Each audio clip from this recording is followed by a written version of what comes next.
Mungkin akal yang selalu berteriak, masuklah ke ranah sekolah. Mayoritas masuklah ke ranah yayasan. Apakah mereka tidak mengikuti kasus ini? Di awal sudah masuk ke yayasan, yaitu memeriksa rekening Amel. Tentang dana bos, sahabat-sahabat AK. Jadi landasannya adalah Peraturan Menteri Keuangan, sahabat-sahabat AK, PMK nomor 9 PMK 07 2002 tentang perubahan atas PMK nomor 48 PMK 07 20 tentang pengelolaan dana alokasi khusus non fisik di tahun 2020. Sahabat-sahabat AK, Saudara Yoris tidak mungkin tidak tahu. Sekali lagi, Saudara Yoris tidak mungkin tidak tahu. Begitu juga Saudara Wahyu tentang dana bos. Analisa, salam kehidupan, salam sehat, sahabat-sahabat AK, tolong disimak sampai habis biar tidak gagal paham. Mungkin akal yang selalu berteriak, masuklah ke ranah sekolah. Mayoritas masuklah ke ranah yayasan. Apakah mereka tidak mengikuti kasus ini? Di awal sudah masuk ke yayasan, yaitu memeriksa rekening Amel, hasilnya 0. Disinilah sahabat-sahabat AK mengikuti kasus. Inilah perlunya mengikuti kasus itu. Kenapa? Kan tidak ada yang menyangka itu sekolah itu bermasalah. Karena informasinya yang menyegarkan hati. Padahal Amel adalah bendahara sekolah, Ibu Tuti adalah bendahara yayasan. Kan ini duduk permasalahannya. Ya sampai detik ini juga.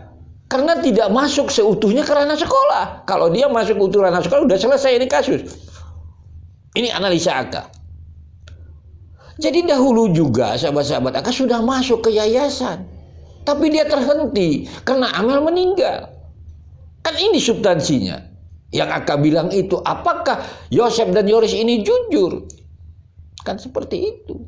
Apakah itu adanya nama Wahyu? Apakah itu udah operator sekolah? Dan orang sekolah pada saat itu menjadi saksi, gunanya apa? Nggak ada. Mereka menutup-nutupi sekolah ini seakan-akan tidak ada masalah. Faktanya sekarang bermasalah. Terus bagaimana kita harus memaksakan di yayasan? Sedangkan yayasan dahulu sudah diperiksa. Salah satunya rekening Amel. Makanya sahabat-sahabat AK, walau AK sudah teriak-teriak dari dulu tentang sekolah, Anda tidak mau dengar. Merasa paling pintar. Kan ini duduk permasalahannya. Mari kita coba kilas balik ini video AK. Salam analisa, salam kehidupan, salam sehat. Sahabat-sahabat AK, mari kita dengarkan bersama-sama, kita analisa sampai habis video ini. Agar kita bisa memahami, tidak gagal paham. Ini masalah tentang keuangan, sahabat-sahabat AK. Ada dua substansi kalau AK lihat. Pertama tentang rekening Amelia, tentang keuangannya, lalu tentang di sana disebutkan dana bos. Lalu kita akan nanti menganalisanya, sahabat-sahabat AK. Oleh sebab itu tolong dengarkan dahulu keterangan Pak Rohman di TV One ini. Nah, yang di BAP terakhir itu berkaitan dengan printout rekening almarhum Amel. Ada beberapa rekening, ada 3 rekening. Satu rekening itu di print out dan diklarifikasi, dikonfirmasi ke Pak Yosep mengenai keberadaan semua transaksi yang ada di situ. Tapi kebanyakan karena Pak Yosep tidak turun di dalam teknis yayasan, Pak Yosep tidak mengetahui detailnya. Sahabat AK, kita telah mendengarkan tadi keterangan PH-nya Pak Yosep, yaitu Pak Rohman, di upload di TV One tanggal 8 November 2021. Jelaslah di sana kata PH-nya bahwa Pak Yosep di BAP terakhir tentang print out rekening Amelia. Di sana tentang pengeluaran kemana-mana saja. Intinya sahabat-sahabat AK, kita tidak tertarik tentang rekening Amelia. Terus terang AK tidak tertarik begitu.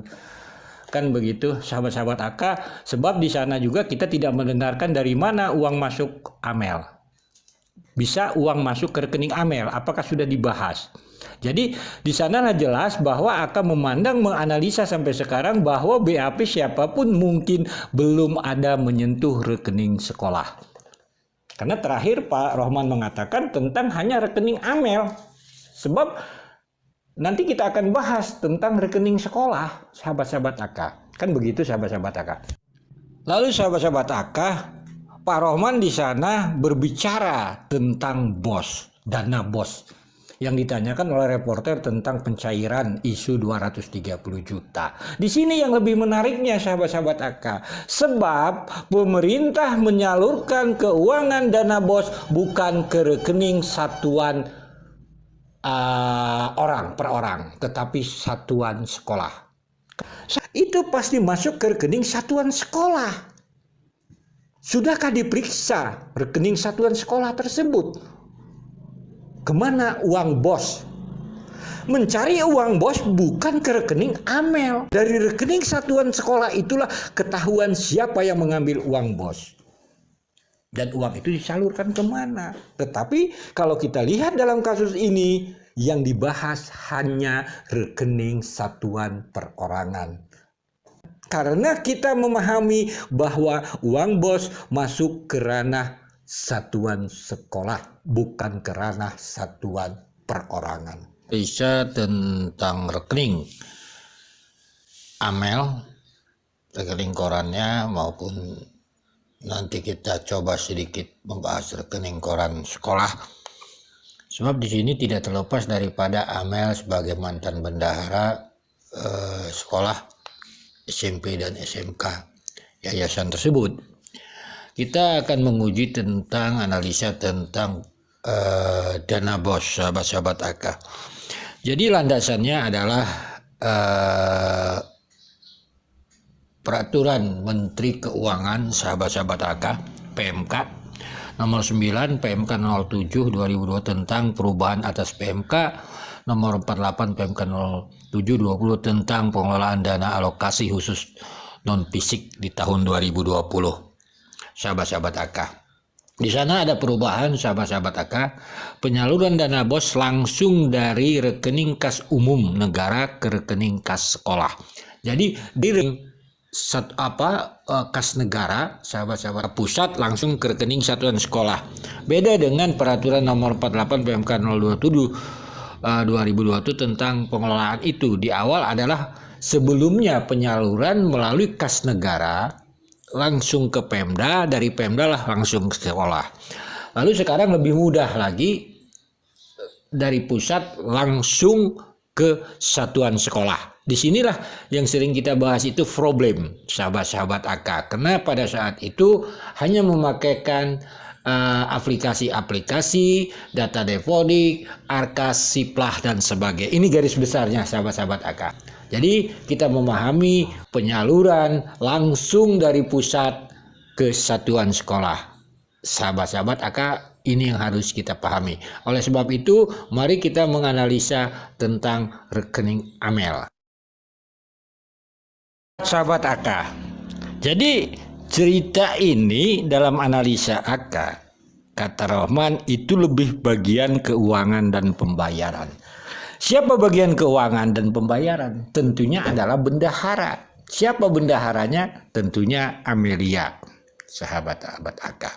Amelia sudah tiada, kan begitu. Disinilah perlunya kejujuran. Sekali lagi, kejujuran, keinginan dari pihak keluarga. Apakah kasus ini mau diungkap atau tidak? Kan seperti itu permasalahannya, niat awalnya. Contoh, Pak Rohman mengatakan bahwa ada, ditanya Pak Yosep ini, ada yang dia tahu, ada yang dia tidak. Seharusnya dalam pandangan analisa, kita paham tadi bahwa peraturan Menteri Keuangan, kan begitu. Dana BOS itu dari kas negara langsung dikirim ke kas satuan sekolah, sahabat. Itu sudah perubahan. Berarti sahabat-sahabat AK, kalau kita menganalisa di tahun 2021 belum ada pelaporan. Yaitu pelaporannya nanti batas akhirnya tanggal 31 Agustus. Terjadi peristiwa tanggal 18 Agustus. Kan begitu harus menganalisanya. Mari kita masuk ke dalam analisanya. Kalau saudara Amel sudah tiada, seorang bendahara tiada, apakah kasus ini akan terhenti di sana? Seharusnya tidak. Karena Amel adalah anak buah secara logikanya dari Yoris. Kan begitu. Begitu juga anak buah dari Wahyu sebagai kepala sekolah. Seharusnya mereka yang membuat kasus ini terang benderang. Kan begitu. Akan kasih contoh. Di dalam rekening mutasi, contohnya rekening mutasi sekolah, satuan sekolah, itu akan terdata. Kan begitu. Tanggal masuk uang bos, misalnya tahap 1, tahap 2, akan membuat ilustrasi menduga bulan Mei. Tahap 2 ada ratusan juta. Masuk di sana akan diambil beberapa hari kemudian. Kan begitu sahabat-sahabat kakak. Lalu silakan lihat di rekening Amel, adakah masuk uang di bulan Mei? Tentunya akan jelas kalau ada uang masuk dari bos, dana bos. Itu logikanya. Sekarang dipertanyakan rekening Amel, berarti sama saja mempertanyakan uang bos. Ya, seharusnya dari pihak keluarga dalam pandangan analisa harus membantu pihak penyidik. Satu, kalau memang ada laptop Amel, tempat dia menyimpan dokumen, tempat dia mencatat dan sebagainya harus diserahkan kepada pihak penyidik. Kan begitu. Maka agak sering mempertanyakan laptop Amel. Kedua, saudara Yoris tidak mungkin tidak tahu. Sekali lagi, saudara Yoris tidak mungkin tidak tahu. Begitu juga saudara Wahyu tentang dana bos. Contoh, kalau Pak Yosef ditanya aliran dana ini, dia ada yang tahu, dia tidak. Tetapi kalau masuk ke ranah satuan sekolah, karena uang yang ada di rekening Amel diduga berasal dari dana bos. Dana bos harus dipertanggungjawabkan melalui aplikasi-aplikasi tadi. Data depodik yang terintegrasi itu data Siplah dan Arkas. Sahabat-sahabat akal. Di sana tinggal dilihat, sudahkah aplikasi-aplikasi itu oleh saudara Yoris menyerahkan kepada pihak penyidik? Agar apa? Agar kasus ini terang benderang. Ya, jangan-jangan kasus ini memang seolah-olah ditutup-tutupi. Akun-akun itu tidak diberi tahu pada pihak penyidik. Seolah-olah di sekolah tidak ada masalah, hanya membahas rekening Amel. Lalu dijawab tidak tahu, selesai, tidak dibantu pihak penyidik. Padahal diduga uang yang ada di rekening Amel itu adalah uang dari dana bos. Karena Amel adalah bendahara sekolah, sekalian menyangkut bendahara bos. Begitu sahabat-sahabat akal.